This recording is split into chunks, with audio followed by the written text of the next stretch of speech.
жамдықтым ғой ой көгергенмін жарты ғып жаңғалтаңнан ой бөліп берген құрбыдан сөйтіп жүрген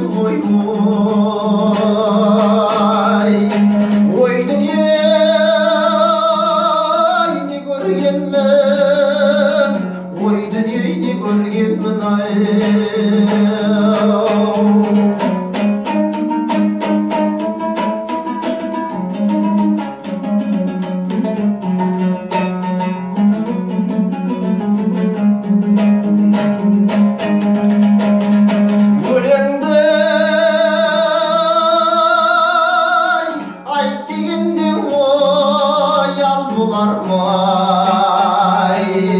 мойнымдай жүйрік аттым ғой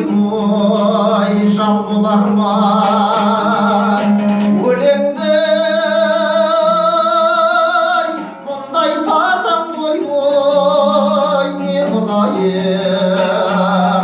ауылға айдап кетер ғой